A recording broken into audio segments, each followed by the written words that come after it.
नमस्कार विद्यार्थी मित्रांनो. एका घरामध्ये आजोबा आलेले असतात. ते बराच वेळ थांबतात, जात काही नाही. घरामध्ये छोटंसं बाळ असतं. ते बाळ खूप कंटाळलेलं असतं आजोबांना.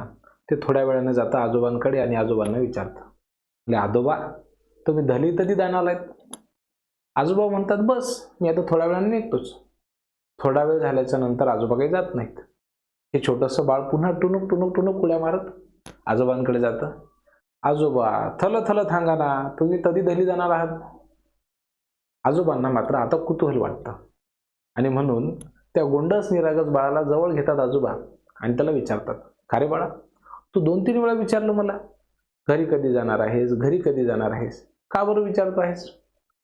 "थल थल थांबतो, मग तुम्ही घरी जासान का?"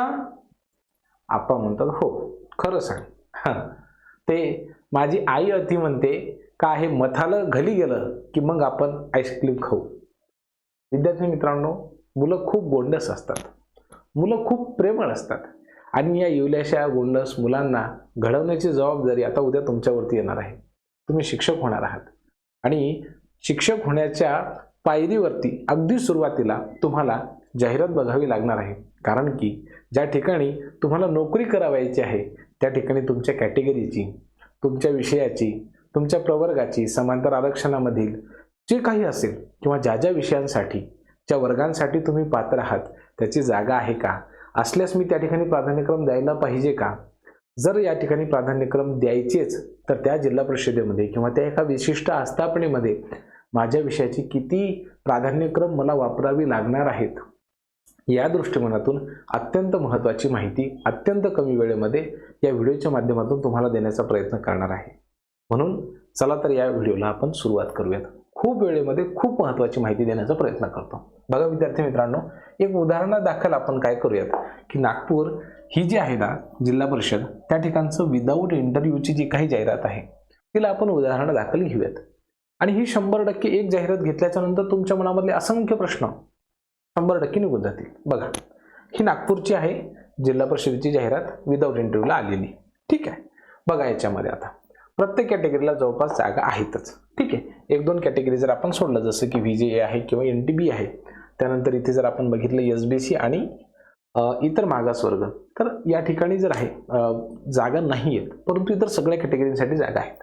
आता तुम्ही एखाद्या कुठल्याही कॅटेगरीमध्ये जर असाल, उदाहरणार्थ या ठिकाणी आपण उदाहरण दाखल घेऊयात की बा समजो NTC मध्ये आहात, तर या ठिकाणी जागा आहेत का? हो.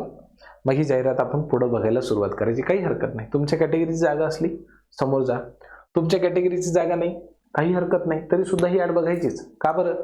कारण की या ठिकाणी खुला प्रवर्ग असतो. बघा या ठिकाणी खुला प्रवर्ग आहे. महिलांसाठी किती जागा आहेत? 106 जागा आहेत, तब्बल 106 जागा आहेत. मग तुमचं समांतर आरक्षणाच्या जागा बघायच्या किती आहेत? उदाहरणार्थ माजी सैनिक असतील, तब्बल 53 जागा आहेत. अंशकालीनसाठी 35 जागा आहेत. प्रकल्पग्रस्त 18, भूकंपग्रस्त 7, खेळाडू 18. मग तुमच्यासाठी काय आहे? उदाहरणार्थ VJA category, VJB, SBC, OBC जागाच नाही आहे ना? आहेत. कुठे आहेत हे बघा, इथे 117 जागा आहेत, ज्या कुठल्याही आरक्षणा व्यतिरिक्त आहेत, खुल्या प्रवर्गासाठी, सगळ्यांसाठी खुल्या आहेत. सबके लिए खुला आहे, मंदिर यह हमारा. त्यामुळे सगळेजण अप्लाय करू शकतात त्या ठिकाणी, कोणत्याही कॅटेगरीतला असू द्या. लक्षामध्ये एकूण जागा किती होत्या मागच्या वेळेला? 354. यावेळेस तो आकडा बदललेला असेल, परंतु असेलच. लक्षामध्ये. आता ह्यानंतर जर समजा तुम्ही दिव्यांग बांधव असाल तर हे बघा, त्यासाठी वेगवेगळ्या कॅटेगरीनुसार हे तुमचं आरक्षण त्या ठिकाणी आणि त्यानुसार आलेल्या जागा. ठीक आहे. एकूण 501 जागांसाठी त्या ठिकाणी जाहिरात आलेली आहे. आता बघा, ही जी जाहिरात आहे ती कोणत्या वर्गांसाठी आहे? तर D.Ed ज्यांचं झालेलं आहे मराठी माध्यमामध्ये त्यांच्यासाठी आहे. म्हणजे HSC D.Edचे जे विद्यार्थी आहे ज्यांचा फर्स्ट पेपर पास आहे त्यांनी या ठिकाणी जाहिरात द्यायची, प्राधान्यक्रम द्यायचा आहे. दुसरं काय आहे बघा, मराठी माध्यमाची जाहिरात आहे. पुन्हा एकदा सगळेच्या सगळे विषय या ठिकाणी दिले आहेत. इंग्लिश माध्यम आहे 1ली ते 5वी साठी, म्हणजे ज्यांचं D.Ed मराठी माध्यमामधनं पास झालेलं आहे तेही ॲप्लिकेबल आहेत, ज्यांचं इंग्लिशमधनं झालेलं आहे तेही ॲप्लिकेबल आहेत. बरं, इंग्लिशवाले मराठीला सुद्धा अप्लाय करू शकतात, हाही त्यांचा फायदा आहे.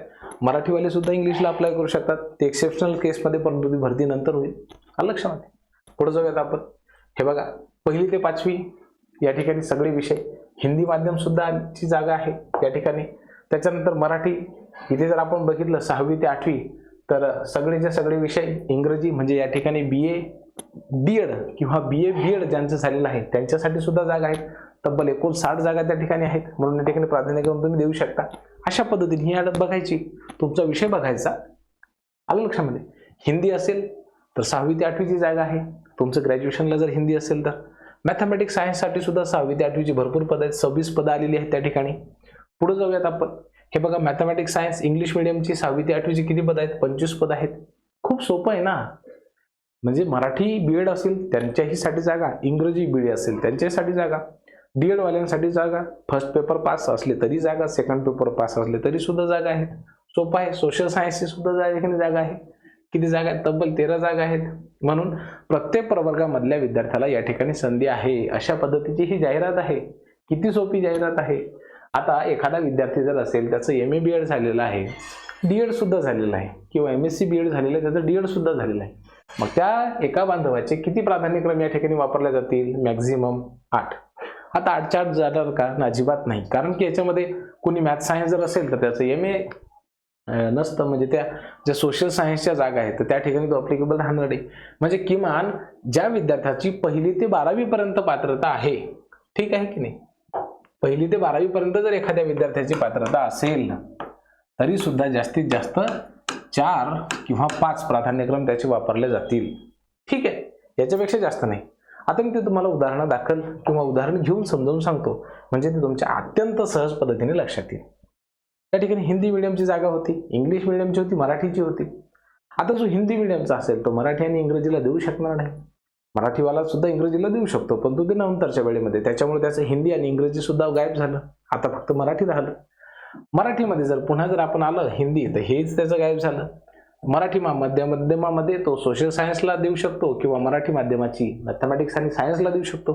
म्हणजे हार्डली 3 प्राधान्यक्रम एका विद्यार्थ्याचे एका जिल्हा परिषदेमध्ये वापरले चालले. जागा जर 1ली पासून 8वी पर्यंत असेल तर. आता असं गृहीत धरूयात की 9वी 10वीची सुद्धा जागा आहे, मग काय होईल? त्याच्यामध्ये आणखीन एखादा प्रेफरन्स ॲड होईल. आता जर आपण 9वी 10वीचा विचार केला विद्यार्थी मित्रांनो, तर एक थोडंसं आपण याला डिटेलमध्ये समजून घेऊ, म्हणजे आपल्या मनामध्ये कुठल्याही पद्धतीची शंका त्या ठिकाणी राहणार नाही. ठीक आहे, एक सेकंड फक्त. आपल्या मनामध्ये शंका राहू नये म्हणून यासाठी बघा विद्यार्थी मित्रांनो, समजा एक विद्यार्थी असा आहे की तो 6वी ते 10वी साठी इलिजिबल आहे. ठीक आहे, आणि त्याचा विषय आहे समजा विज्ञान. मग तो आता किती प्राधान्यक्रम वापरेल? लक्षात घ्या, 6वी ते 8वी साठी त्याला 2 चान्स आहेत. एक म्हणजे मॅथमॅटिक्स आणि सायन्स यांचं कॉम्बिनेशन.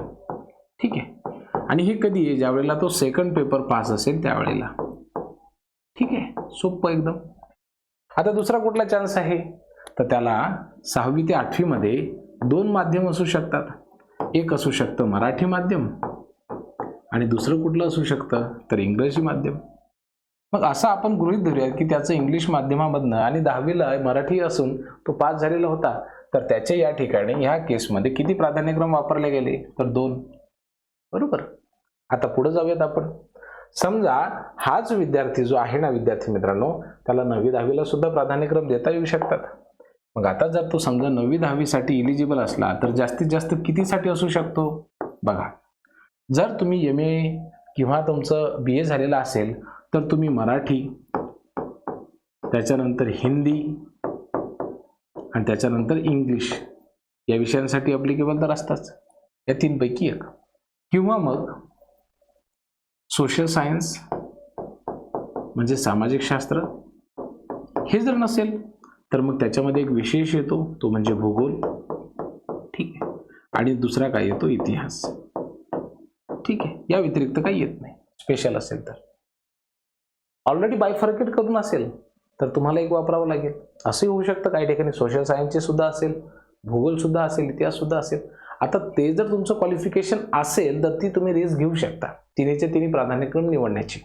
ठीक आहे, हे झालं आर्ट्स बॅकग्राऊंड असेल. तर सायन्स बॅकग्राऊंड असेल तर तुम्ही काय करू शकता? तर त्या ठिकाणी पुन्हा 3 तुम्हाला चान्सेस आहेत.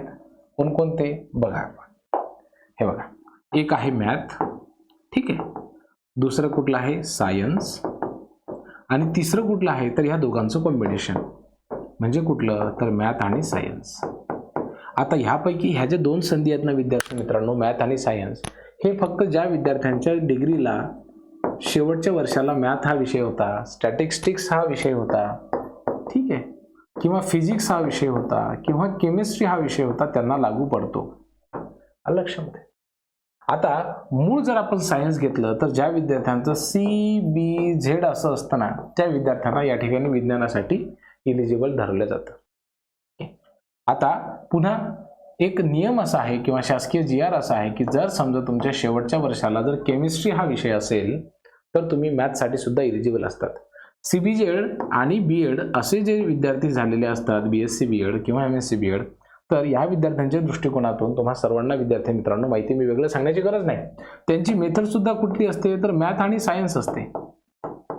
अनेक वेळेला काय असते माहिती आहे का, सायन्समध्येच त्यांना केमिस्ट्री, रसायनशास्त्र आणि विज्ञान किंवा भौतिक विज्ञान अशा पद्धतीने त्या मेथड असतात. परंतु मॅथ सायन्स मेथड आणि CBZ जर असेल तर ते सुद्धा या ठिकाणी मॅथ आणि सायन्ससाठी अप्लाय करू शकतात. ठीक आहे. परंतु जर फक्त सायन्स असेल आणि जर ह्या व्यतिरिक्त मेथड असेल तर ते फक्त विद्यार्थी सायन्ससाठी एलिजिबल आहेत. म्हणजे मॅथ सायन्स बॅकग्राऊंड असेल तर 6वी ते 8वीच्या केसमध्ये जास्तीत जास्त 2 प्राधान्यक्रम आणि या ठिकाणी 3 प्राधान्यक्रम असे टोटल मिळून 5 प्राधान्यक्रम ते देऊ शकतात. आलं लक्षात. आता ह्यामध्ये सुद्धा तुम्हाला रिस्क नसेल घ्यायची, तुमचा आवडता विषय असेल गणित किंवा विज्ञान तर ते तुम्ही त्यापैकी एखादा निवडू शकता. आलं लक्षात. म्हणजे तुम्हाला काय करायचं आहे की खालचे वर्ग आणि वरचे वर्ग तुमच्या स्कोअरच्या नुसार आणि मागच्या वर्षीच्या जनरल मेरिट लिस्टचा अभ्यास करूनच निवडायचे आहेत. आलं लक्षात. या व्यतिरिक्त तुमच्या मनामध्ये काही शंका असतील, प्रश्न असतील तर कमेंट बॉक्स तुमच्यासाठी खुला आहे. काही काळजी करू नका, निवड होऊ शकते. धन्यवाद.